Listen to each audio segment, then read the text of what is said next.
દર્શક મિત્રો, આ તો ખાલી વાત છે માં હું જીગર દેવાણી આપનું સ્વાગત કરું છું.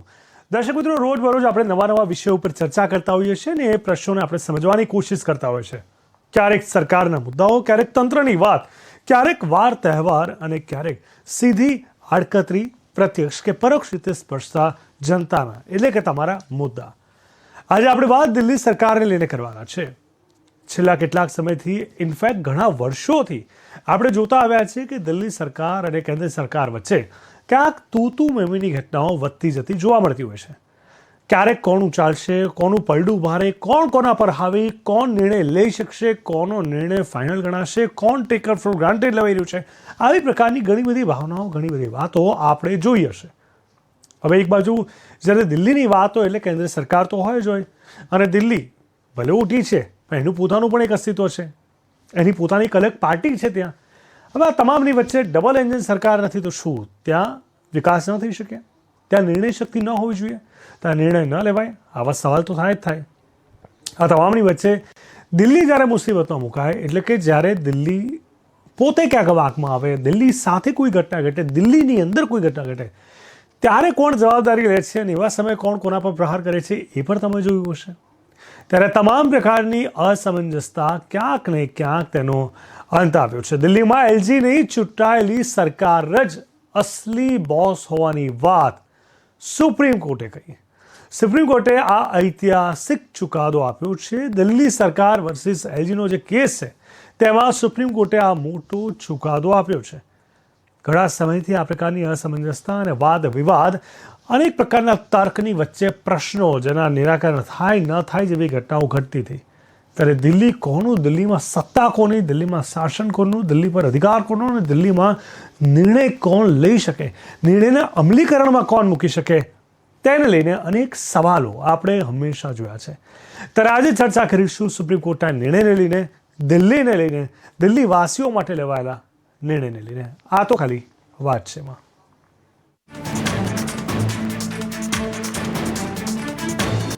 कि क्या कुछ फैसला सुनाया जाता है, हालांकि राहत दिल्ली गवर्नमेंट को मिली है, क्या कुछ कोर्ट ने कहा? देखिए, आज जो कोर्ट का डिसीजन था 5-0 मतलब यूनानिमस डिसीजन था कॉन्स्टिट्यूशन बेंच का, वो काफ़ी क्लियर थे. 3-4 बिंदुओं पे बिल्कुल क्लियर थे. सबसे पहले उन्होंने कहा कि जो आर्टिकल 239 डबल है, सेंट्रल गवर्नमेंट और एलजी की कोर्ट में दलील थी कि वो एक वहाँ फ्रेज यूज है इंसो फार एज अप्लीकेबल, मतलब सर्विसेज जो है वो दिल्ली सरकार को अप्लीकेबल ही नहीं है, और इसलिए दिल्ली सरकार दिल्ली में जो सिविल सर्वेंट सर्व करते हैं उनको ना कंट्रोल कर सकती है ना उनको डायरेक्शन दे सकती है. वो पूरी तरह से सुप्रीम कोर्ट ने नकारा. उसको कहा कि दिल्ली लेजिस्लेटिव असेंबली और दिल्ली सरकार का जो जुरिस्डिक्शन है वो जो भी लोग सर्व कर रहे हैं दिल्ली सरकार के अंदर उस पर एक्सटेंड करता है. सिर्फ जो एक्सेप्टेड एंट्रीज हैं जैसे पुलिस हो गई, पब्लिक ऑर्डर लैंड, उसमें जो लोग सर्विस कर रहे हैं क्योंकि वो ऐसे भी हमारे कंट्रोल में नहीं है तो ऑब्वियसली उसमें सर्विसेज जो हैं वो भी कंट्रोल में नहीं है. बाकी छोड़ करके पूरी की पूरी सर्विस जो है वो दिल्ली सरकार के कंट्रोल में है. एलजी को जो चुनी हुई सरकार है उसके एडवाइस, एड एंड एडवाइस पे जाना है. एलजी का कोई इंडिपेंडेंट पावर इस रिस्पेक्ट में नहीं है. और जो भी हमने बहस की थी दिल्ली सरकार, जो चुनी हुई सरकार है उसकी तरफ से, वो सारे पॉइंट्स सुप्रीम कोर्ट की 5 जजेस ने यूनानिमसली एक्सेप्ट किया.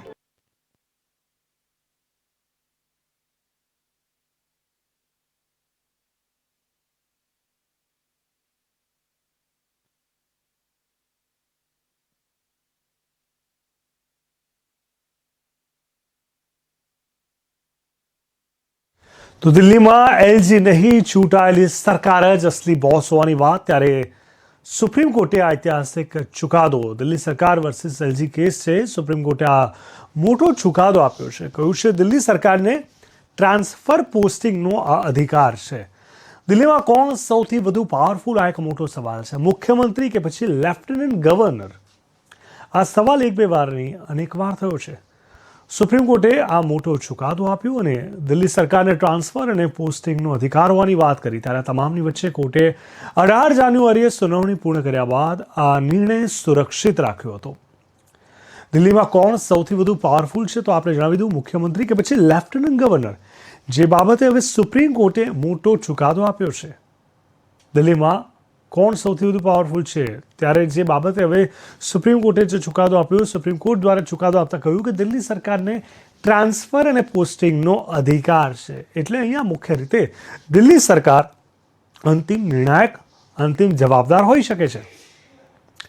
સુપ્રીમ કોર્ટે સુનાવણી બાદ આપેલા ચુકાદાનું મહત્વનું તારણ, જેમાં સ્પષ્ટ રીતે ચૂંટાયેલી સરકારની સલાહ પર એલજી શાસન ચલાવે છે, ત્યારે મુખ્ય ન્યાયાધીશે બંધારણીય બેન્ચનો ચુકાદો આપતા કહ્યું કે દિલ્હી સરકારની શક્તિઓને મર્યાદિત કરવા માટે કેન્દ્રની દલીલો સાથે વ્યવહાર કરવો જરૂરી છે. આ બાજુ એનસીટીડી એક્ટની કલમ 239A અધિકારીઓની ખૂબ જ વિશાળ શ્રેણીને વ્યાખ્યાયિત કરી છે. 239A વિધાનસભાની સત્તાઓને પણ યોગ્ય રીતે સમજાવે છે, જેમાં 3 વિષયોને સરકારના અધિકાર ક્ષેત્રની બહાર રાખવામાં આવ્યા છે. ત્યારે હું તમને એ પણ જણાવી દઉં કે શું કહ્યું સુપ્રીમ કોર્ટે. સીજેઆઈએ કહ્યું આ તમામ જજોની સહમતિથી બહુમતીનો આ નિર્ણય છે. આ માત્ર સેવાઓ પર નિયંત્રણની બાબત છે. અધિકારીઓની સેવાઓ પર કોનો અધિકાર હોઈ શકે છે? સીજેઆઈએ કહ્યું અમારી સામે સીમિત મુદ્દો એ છે કે કેન્દ્ર શાસિત પ્રદેશ દિલ્હીમાં સેવાઓ પર કોનું નિયંત્રણ રહેશે. 2018નો આ ચુકાદો મુદ્દે સ્પષ્ટતા પ્રદાન કરે છે, પરંતુ કેન્દ્ર દ્વારા ઉઠાવવામાં આવેલી દલીલોનો સામનો કરવો જરૂરી છે. કલમ 239A વ્યાપક સુરક્ષા પ્રદાન કરે છે. સીજેઆઈએ કહ્યું એનસીટી સંપૂર્ણ રાજ્ય નથી અને આવી સ્થિતિમાં રાજ્ય પ્રથમ યાદીમાં આવતું નથી. એનસીટી દિલ્હીના અધિકારીઓ અન્ય રાજ્યોની સરખામણીમાં ઓછા છે, ત્યારે સીજેઆઈએ કહ્યું કે વહીવટને જીએનસીટીડીના સમગ્ર વહીવટ તરીકે ન સમજી શકાય, અન્યથા ચૂંટાયેલી સરકારની શક્તિ નબળી પડી જશે. દિલ્હી સરકારના અધિકાર મામલે સુપ્રીમ કોર્ટનું અવલોકન છે, જેમાં 5 જજોની સંવૈધાનિક પીઠ દ્વારા આ ચુકાદો અપાયો છે. દિલ્હી સરકારમાં શક્તિ વિભાજન પર આ ચુકાદો છે. દિલ્હીમાં કેન્દ્ર અને રાજ્ય સરકારના પાવર પર સંભળાવી રહ્યા છે નિર્ણય. તો આ સાથે જ દિલ્હીના અધિકાર બીજા રાજ્યોની તુલનામાં ઓછા હોવાની વાત કરી સીજેઆઈએ. દિલ્હીમાં ચૂંટાયેલી સરકાર માને પણ તેના અધિકાર ઓછા હોવાની વાત સુપ્રીમ કોર્ટે કરી છે. દિલ્હીના કેટલાક નિર્ણયોમાં એલજીનો એકમાત્ર અધિકાર હોવાની પણ સુપ્રીમ કોર્ટે વાત કરી છે. ખાસ કરીને 2019ના જે જસ્ટિસ ભૂષણના ચુકાદાથી સીજેઆઈ સહેમત નથી. નોંધનીય છે કે આ નિર્ણય દિલ્હીમાં અધિકારીઓની પોસ્ટિંગ અને તેમની બદલીના અધિકારની માંગ કરતી દિલ્હી સરકારની અરજીઓ પર આવ્યો છે. દેશની સર્વોચ્ચ અદાલતનો આ નિર્ણય દિલ્હીમાં વહીવટી સેવાઓને નિયંત્રિત કરવાના અધિકાર સાથે પણ સંબંધિત હશે. કોર્ટે 18 જાન્યુઆરી આ મામલો સુનાવણી પૂર્ણ કર્યા બાદ નિર્ણય સુરક્ષિત રાખ્યો હતો.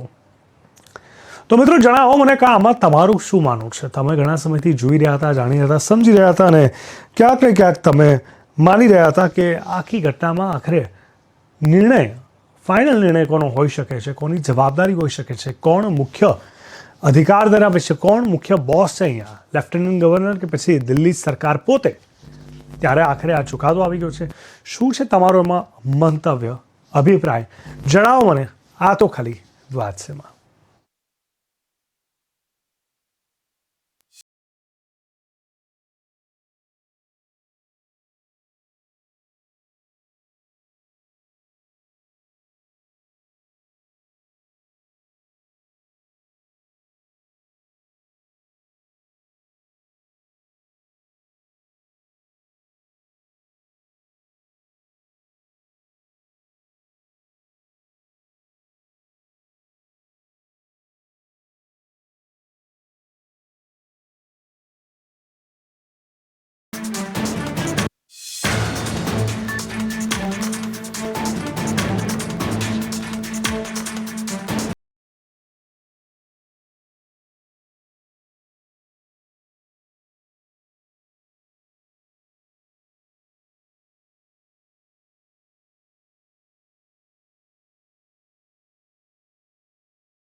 અત્યારે આપણે વાત કરીએ છીએ દિલ્હી સરકારની. હવે આપણે જણાવી દીધું કે મુખ્ય આખો મામલો શું હતો એ સમજવો પણ ખૂબ જ અહીંયા જરૂરી છે. તો દિલ્હી સરકારની એ દલીલ હતી કે કેન્દ્ર વાસ્તવમાં તેની અને સંસદ વચ્ચેના અંતરને ખતમ કરવા માંગે છે.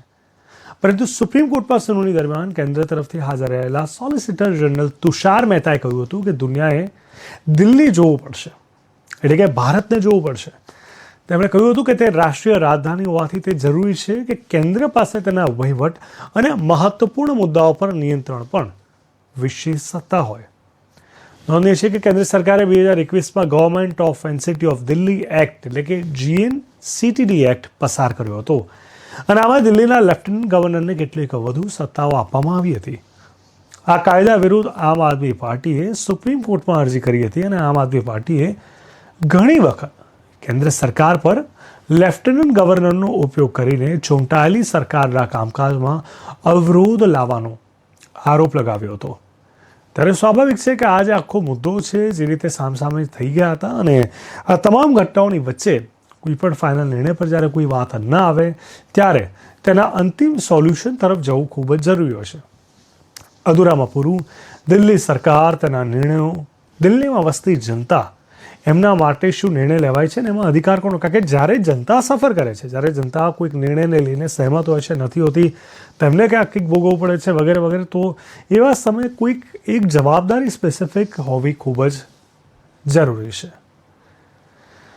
ચોક્કસથી જે રીતે દિલ્હીમાં LG નહીં ચૂંટાયેલી સરકાર જ અસલી બોસ હોવાની આ વાત થઈ છે, સુપ્રીમ કોર્ટે આ ઐતિહાસિક ચુકાદો આપ્યો છે. અને દિલ્હી સરકાર વર્સિસ LG કેસથી જે વાત કરીએ ત્યારે સુપ્રીમ કોર્ટે આ મોટો ચુકાદો આપ્યો અને કહ્યું છે કે દિલ્હી સરકારને ટ્રાન્સફર તથા પોસ્ટિંગનો અધિકાર છે. દિલ્હીમાં કોણ સૌથી વધુ પાવરફુલ છે? આ એક સવાલ છેલ્લા ઘણા સમયથી હતો. કેન્દ્ર સરકારથી લઈને LGથી લઈને મુખ્યમંત્રી કે પછી લેફ્ટનન્ટ ગવર્નર, આવા બધા સવાલો સામે આવ્યા હતા. ત્યારે સુપ્રીમ કોર્ટે આ મોટો ચુકાદો આપ્યો છે અને દિલ્હી સરકારને ટ્રાન્સફર અને પોસ્ટિંગનો અધિકાર હોવાની વાત કરી છે. આ બાજુ કોર્ટે 18 જાન્યુઆરીએ સુનાવણી પૂર્ણ કર્યા બાદ નિર્ણય સુરક્ષિત રાખ્યો હતો. દિલ્હીમાં કોણ સૌથી વધુ પાવરફુલ, મુખ્યમંત્રી કે પછી લેફ્ટનન્ટ ગવર્નર, જે બાબતે હવે સુપ્રીમ કોર્ટે મોટો ચુકાદો આપ્યો છે. સુપ્રીમ કોર્ટ દ્વારા ચુકાદો આપતા કહ્યું કે દિલ્હી સરકારને ટ્રાન્સફર અને પોસ્ટિંગનો અધિકાર છે. સુપ્રીમ કોર્ટે સુનાવણી બાદ આપેલા ચુકાદાનું મહત્વનું તારણ સામે આવ્યું, જેમાં ચૂંટાયેલી સરકારની સલાહ પર LG શાસન ચલાવે છે. મુખ્ય ન્યાયાધીશે બંધારણીય બેન્ચનો ચુકાદો આપતા કહ્યું કે દિલ્હી સરકારની શક્તિઓને મર્યાદિત કરવા માટે કેન્દ્રની દલીલો સાથે વ્યવહાર કરવો જરૂરી છે. NCTD એક્ટની કલમ 239A અધિકારીઓની ખૂબ જ વિશાળ શ્રેણીને વ્યાખ્યાયિત કરે છે. 239A વિધાનસભાની સત્તાઓને પણ યોગ્ય રીતે સમજાવે છે, જેમાં 3 વિષયોને સરકારના અધિકાર ક્ષેત્રની બહાર રાખવામાં આવ્યા છે. આ તમામની વચ્ચે સુપ્રીમ કોર્ટે શું કહ્યું હતું? CJIએ કહ્યું કે આ તમામ જજોની સહમતિથી બહુમતીનો આ નિર્ણય છે. આ માત્ર સેવાઓ પર નિયંત્રણની બાબત છે. અધિકારીઓની સેવાઓ પર કોનો અધિકાર છે? CJIએ કહ્યું અમારી સાથે સીમિત મુદ્દાઓ છે કે કેન્દ્ર શાસિત પ્રદેશ દિલ્હીમાં સેવાઓ પર કોનું નિયંત્રણ રહેશે. 2018નો ચુકાદો આ મુદ્દે સ્પષ્ટતા પ્રદાન કરે છે, પરંતુ કેન્દ્ર દ્વારા ઉઠાવવામાં આવેલી દલીલોનો સામનો કરવો જરૂરી છે. કલમ 239A વ્યાપક સુરક્ષા પ્રદાન કરે છે. CJIએ કહ્યું NCT સંપૂર્ણ રાજ્ય નથી અને આવી સ્થિતિમાં રાજ્ય પ્રથમ યાદીમાં આવતું નથી. NCT દિલ્હીના અધિકારીઓ અન્ય રાજ્યોની સરખામણીમાં ઓછા છે. CJIએ કહ્યું કે વહીવટને GNCTDના સમગ્ર વહીવટ તરીકે ન સમજી શકાય, અન્યથા ચૂંટાયેલી સરકારની શક્તિ જે છે તે ક્યાંક નબળી પડી જશે. દિલ્હી સરકારના અધિકાર મામલે સુપ્રીમ કોર્ટનું આજે અવલોકન છે. 5 જજોની સંવિધાનિક પીઠ દ્વારા આ ચુકાદો અપાયો છે. દિલ્હી સરકારમાં શક્તિ વિભાજન પર પણ આ ચુકાદો અપાયો છે. દિલ્હીમાં કેન્દ્ર અને રાજ્ય સરકારના પાવર પર આ નિર્ણય સંભળાવી રહ્યા છે. ત્યારે દિલ્હીના અધિકાર બીજા રાજ્યોની તુલનામાં ઓછા હોવાની વાત CJIએ કરી હતી. દિલ્હીમાં ચૂંટાયેલી સરકાર માને પણ તેના અધિકાર ઓછા હોવાની વાત સુપ્રીમ કોર્ટે કરી હતી. જ્યારે દિલ્હીના કેટલાક નિર્ણયોમાં LGનો એકમાત્ર અધિકાર હોવાની વાત સુપ્રીમ કોર્ટ કરતા હતા. 2019ના જસ્ટિસ ભૂષણના ચુકાદાથી સહમત નથી, સીજેઆઈની વાત કરવી છે. આ બાજુ નોંધનીય છે કે આ નિર્ણય દિલ્હીમાં અધિકારીઓની પોસ્ટિંગ અને તેમની બદલીના અધિકારને પોસ્ટિંગ અને ખાસ કરીને જે તેમના બદલીના અધિકાર છે તેની માંગ કરતી દિલ્હી સરકારની અરજી પર આવ્યો છે. ત્યારે દેશની સર્વોચ્ચ અદાલતનો આ નિર્ણય દિલ્હીમાં વહીવટી સેવાઓની જે વાત કરવામાં આવે છે તેને નિયંત્રિત કરવાના અધિકાર સાથે પણ સંબંધિત હશે. આ બાજુ કોર્ટે 18 જાન્યુઆરી આ મામલે સુનાવણી પૂર્ણ કર્યા બાદ નિર્ણય સુરક્ષિત રાખ્યો હતો. દિલ્હી સરકારની દલીલ હતી કે કેન્દ્ર વાસ્તવમાં તેની અને સંસદ વચ્ચેના અંતરને ખતમ કરવા માંગે છે. પરંતુ સુપ્રીમ કોર્ટમાં સુનાવણી દરમિયાન કેન્દ્ર તરફથી હાજર રહેલા સોલિસિટર જનરલ તુષાર મહેતાએ કહ્યું હતું કે દુનિયાએ દિલ્હી જોવું પડશે, એટલે કે ભારતને જોવું પડશે. તેમણે કહ્યું કે તે રાષ્ટ્રીય રાજધાની હોવાથી તે જરૂરી છે કે કેન્દ્ર પાસે તેના વહીવટ અને મહત્વપૂર્ણ મુદ્દાઓ પર નિયંત્રણ પર વિશેષ સત્તા હોય.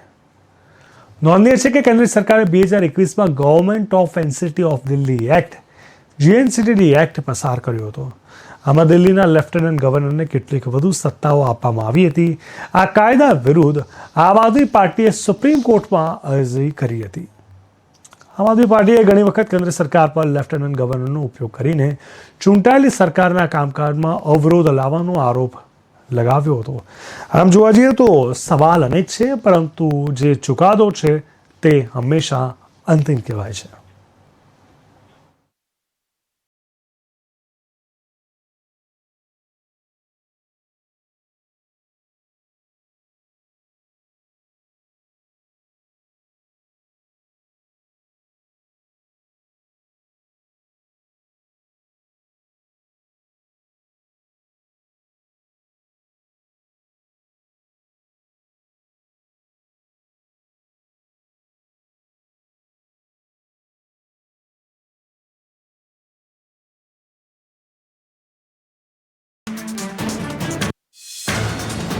नीति के क्या कुछ फैसला सुनाया जाता है, हालांकि राहत दिल्ली गवर्नमेंट को मिली है, क्या कुछ कोर्ट ने कहा?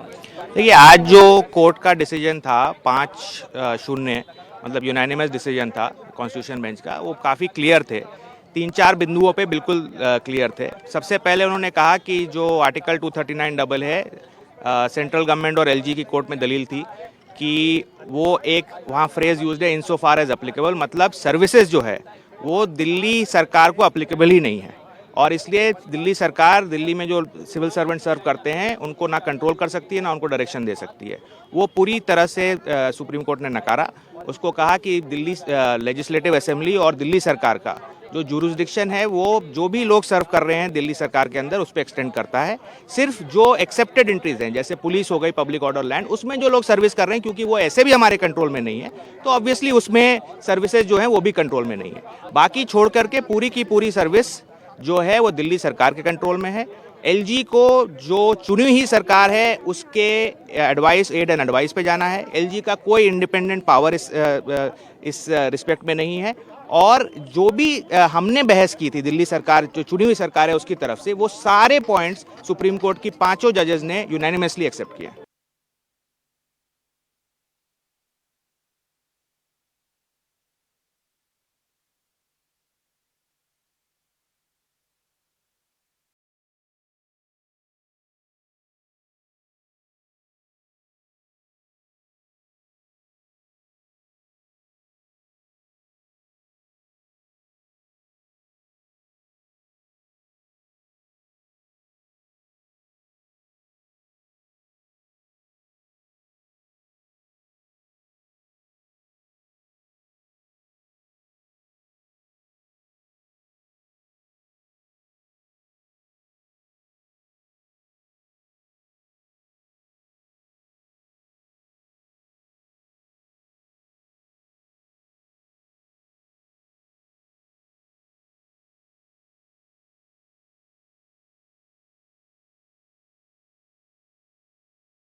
મિત્રો આ તો ખાલી વાત છે, બસ અત્યારે આટલું જ. દેશ, દુનિયા અને ગુજરાત રાજ્યની પડે પડની વિગત માટે આપ જોતા રહો ઇન્ડિયા ન્યૂઝ ગુજરાત.